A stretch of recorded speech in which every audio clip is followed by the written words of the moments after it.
Standard 5th Environmental Studies Part 1. In this chapter 20 is our emotional world, यानी हमारी भावनात्मक दुनिया, है ना। जिस दुनिया में हम रहते हैं वहां अलग अलग प्रकार के लोग रहते हैं, तो वो उनकी भावनाएं भी अलग अलग है। हमारी भावनाएं हर दिन सुबह से शाम तक लेकर बदलती रहती है। देखो, एक चित्र में आप देख रहे हैं, ये एक लड़की, ये हैप्पी है, ये गुस्सा हो रहा है, ये सैड है, ये हंस रही है, बड़ी खुश है, ये बहुत डर रहा है, इसके पीछे मधुमक्खियां पड़ी तो डर रहा है, और ये चिड़ी हुई है, मुंह बना रही है, देखो, है ना। तो हम रोज अपने जीवन में कई प्रकार के भावनाएं व्यक्त करते हैं। तो शुरू करते हैं part. Human nature has many different aspects. Sometimes a person gets very angry, at other time he is ready to forget and forgive easily. At times he is jealous, at times he is loving, sometimes he acts selfishly, but sometimes he is willing to make a sacrifice for others and comes forward to help. Anger, joy, sorrow, jealousy, disappointment, fear, etc. are all emotions. तो जैसे अभी अपन ने चित्र में देखे ना, ये सारे हमारे इमोशंस है ना, हमारी भावनाएं। जेलसी, किसी से ईर्ष्या करना, घृणा करना, दुखी होना, खुश होना, डर जाना, ये सब हमारे इमोशंस है जो हम रोजमर्रा के जीवन में कभी ना कभी हम व्यक्त करते हैं। Coping with our emotions. Just as man is able to think, he is also emotional. We should be able to strike a balance between our thoughts and emotions. When someone hurts us, we feel sad. This is natural. However, we should know how bad to feel about it. If someone does something wrong, we get angry. However, we must not lose our temper. It is natural to desire something, but we must not be greedy for it. But we must not be greedy for it. If we think properly, we can control our emotions. Emotional adjustment involves coping with your emotions, being able to control them and expressing them in a reasonable manner.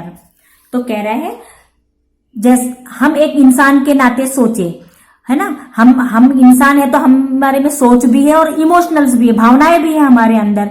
पर कभी हमारे साथ अगर कुछ गलत होता है तो हमें बहुत दुख होता है, और कभी कोई कुछ गलत काम करता है तो हमें गुस्सा भी आता है। पर हमें ये सब चीजों को कंट्रोल करना आना चाहिए। हमारे इमोशंस को हमको कंट्रोल करना आना चाहिए, और हम सही तरीके से सोच के अपने को एडजस्टमेंट करना चाहिए। When we learn to cope with our emotions, our personality becomes balanced. Our ability to understand others increases, and we can overcome adverse conditions. Then we become free from faults such as blaming others unnecessarily, calling them names, and not being able to tolerate their success. We become happy and our ability to relate to others improves. We learn not to be stubborn. यानी वो कह रहा है, जब हमें अपने emotions के साथ एडजस्टमेंट करना आ जाएगा, हम अपने इमोशंस को कंट्रोल करना सीख जाएंगे, तो फिर हम बेवजह दूसरों को दोष नहीं देंगे, है ना। नहीं तो कोई लोग दूसरों को चिढ़ाते हैं, कुछ भी नाम रखते हैं, तो ये सब चीजें हम नहीं करेंगे अगर हम अपने इमोशंस पे कंट्रोल रखें, और हमारा जीवन भी हैप्पीली रहेगा, और आवर एबिलिटी टू रिलेट, और हमारी अपने आप को इंप्रूव करने में भी हमारी एबिलिटी बढ़ेगी। Anger is an emotion just like happiness और sadness. All of us get angry about something at some point of time. We get angry if something does not happen according to our wishes, or if we are insulted. Similarly, we also get angry if we see someone being ill-treated. If we get angry very often, or if we cannot control our anger, it can have adverse effect on our body and mind. तो कह रहा है, गुस्सा भी एक emotion है, एक हमारी भावना है, गुस्सा व्यक्त करना भी, है ना। गुस्सा भी वैसे ही है जैसे हम कभी खुशी व्यक्त करते हैं या फिर कभी दुखी होते हैं, तो ये भी एक भावना है। हम गुस्सा कब होते हैं, जब अगर कोई काम हमारे मन के मुताबिक नहीं होता है तो हम गुस्सा हो जाते हैं, और कभी किसी ने हमारे साथ कोई गलत व्यवहार किया तो भी हम बहुत गुस्सा हो जाते हैं ना। हम बार बार गुस्सा होते रहते हैं जीवन में, लेकिन अगर यही गुस्सा बार बार ज्यादा हुआ तो ये हमारे शरीर पर भी, हमारे सेहत पर भी बुरा असर डालता है ना। हमारी बॉडी और हमारे दिमाग को भी असर करता है, इसीलिए ज्यादा गुस्सा नहीं करना चाहिए, ये हमारी सेहत के लिए नुकसानदेह होता है। सदा खुश रहना चाहिए। Our attitude of cooperation and understanding decreases and we hurt other.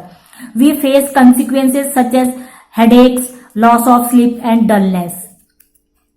अगर हमारा एटीट्यूड जो है वो कोऑपरेशन वाला रहेगा, यानी एक दूसरे को समझने का और उनके साथ तालमेल बिठाने का रहेगा, तो हम सदा खुश रहेंगे और इससे हमें हेडेक नहीं होगा, सिरदर्द नहीं होगा, हमको नींद अच्छी आएंगी या फिर हमको डलनेस नहीं लगेगा। तो ये गुस्सा करना हमारे लिए ठीक नहीं है। तो वो कह रहा है अगर हम गुस्से को कंट्रोल कर लेंगे तो हमारे शरीर के लिए भी, सेहत के लिए भी अच्छा रहेगा।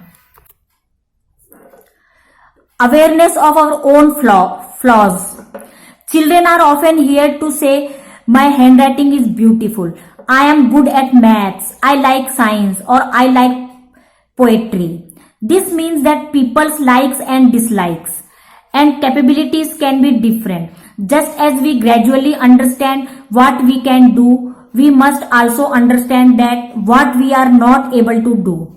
We may be good at some subject, art or sport, and just as bad at another. We must know our flaws as well as our talents so that we can improve upon them. Just because we are unable to do something, it does not mean that we stop trying to excel at what we can do. तो कह रहे हैं awareness है ना, हमें अपने कमियों के बारे में भी हमको जानकारी होनी चाहिए, है ना। तुमने अक्सर सुना होगा कोई बच्चे कहते हैं मुझे साइंस पसंद है, मुझे ड्राइंग पसंद है, मुझे गाना पसंद है। तो ये लोगों को इसका मतलब पता है कि हमें क्या पसंद है और हम किस में बेस्ट कर सकते हैं, है ना। पर इसका मतलब ये नहीं है कि हम एक चीज में बेस्ट कर सकते हैं तो दूसरा काम हम नहीं कर सकते। हमें जिसमें हम कमजोर हैं उसमें भी हमें अच्छा करने के लिए प्रयत्न करना चाहिए, है ना। तो इंसानों में पसंद नापसंद भी होती है ना। किसी को कोई कलर पसंद होता है तो किसी को दूसरा रंग पसंद होता है, किसी को कुछ खाना अच्छा लगता है मीठा तो किसी को तीखा अच्छा लगता है। तो हमारे इमोशंस हैं, हमें कुछ पसंद नापसंद भी होते हैं, है ना। तो हमें इसका मतलब ये नहीं कि हम एक चीज में अच्छे हैं तो दूसरा नहीं कर सकते। हर एक चीज में हम कुछ ना कुछ टैलेंट दिखा सकते, पर हमें कोशिश करना चाहिए। वी कैन चेंज, यानी हम बदल सकते हैं। No person is entirely good और entirely bad. We must always think about the good qualities और virtues in our friends first. We must help each other to get rid of our flaws. If we speak about our flaws as openly as we speak about our talents, it will be to our advantage. तो कह रहा है we can change, हम बदल भी सकते हैं। अगर हम अपनी कमियों को छुपाएंगे तो हम कभी तरक्की नहीं कर पाएंगे।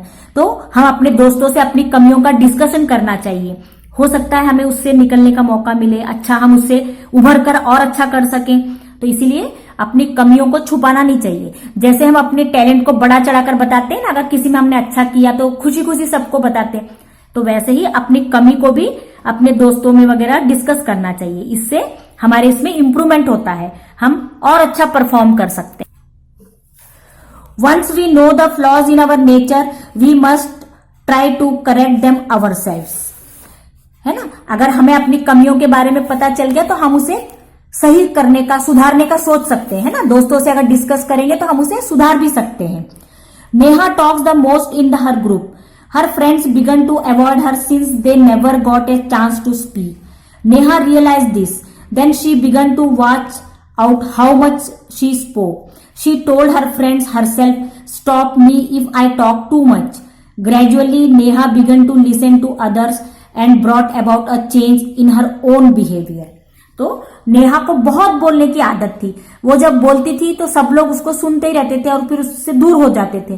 पर धीरे धीरे नेहा ने महसूस किया कि लोग मुझसे दूर भाग रहे, तो फिर उसने अपनी फ्रेंड को कहा कि जब मैं बहुत ज्यादा बोलती हूं तो मुझे टोक दिया करो, मुझे रोक दिया करो, ताकि मैं रुक सकूं। और फिर धीरे धीरे उसने अपने में सुधार किया और उसने अपने व्यवहार में बदलाव लाया।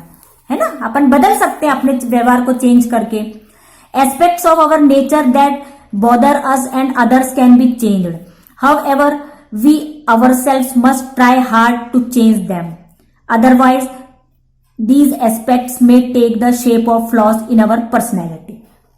तो कह रहा है हमारे नेचर में हम अपने कमियों को जानकर उसे सुधारना चाहिए, हमको बदलना चाहिए। अगर हम ऐसा कोशिश नहीं करेंगे अपने आप को बदलने की, तो ये हमारे पर्सनैलिटी पे भी बुरा असर, और ये कमी फिर हमारी पर्सनैलिटी बन जाती है और फिर हमारे जीवन के लिए आगे अच्छा नहीं होता है, हम फिर तरक्की नहीं कर पाते। व्हाट वी हैव लर्न, अब हमने क्या सीखा इस पार्ट में। Emotions must be expressed, there must be a balance between our thoughts and emotions. Anger must be controlled, otherwise it can have adverse effect on our mind and body. We must be aware of our flaws as well as our talents. We can try to correct the flaws in our nature. तो अब हमने इस chapter में क्या क्या सीखा।